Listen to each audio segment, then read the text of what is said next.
계속해서 광주 전남권 소식입니다.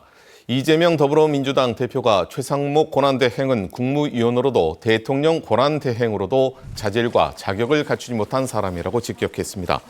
어제 광주 국립 5.18 민주묘지를 참배한 이 대표는 최 대행이 최근 5.18 등 국가폭력 범죄에 대한 공소시효를 없애는 법안에 제2요구권을 행사한 것을 두고 전두환 같은 자를 처벌하는 법안을 거부한 그를 도저히 용서할 수 없다며 주어진 권력을 남용하면 어떤 대가를 치르게 되는지를 반드시 알게 될 것이라고 말했습니다. 국토교통부, 서울시 기획재정부 등은 오늘 정부 서울청사에서 부동산 관계기관 회의를 열고 지난달에 발표한 지방 소재 준공후 미분양 주택 매입 등 대책을 속도감 있게 추진하겠다고 밝혔습니다. 정부는 LH를 통해 지방에 있는 준공후 미분양 주택 3천 가구를 직접 매입하는 방안을 추진하고 있고 오는 21일 매입 공고가 이루어진다고 설명했습니다. 또 필요시 당초 발표한 3천 가구 외에 추가 매입도 검토할 방침입니다.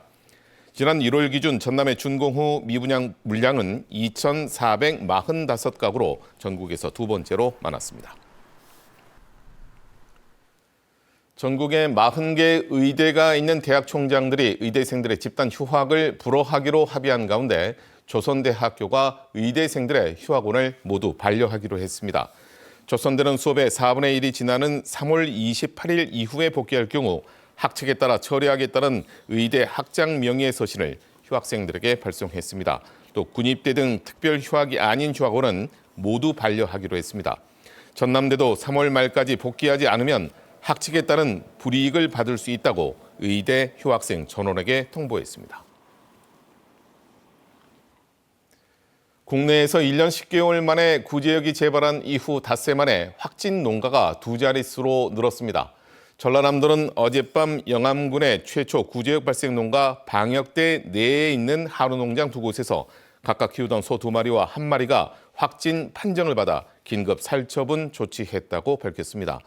같은 날 의심 신고가 접수된 무안 한우농장 두 곳과 신안 염소농장은 다행히 음성으로 나타난 가운데 지금까지 전남 구제역 발생 건수는 영암 9건과 무안 1건 등 모두 10건으로 늘었습니다.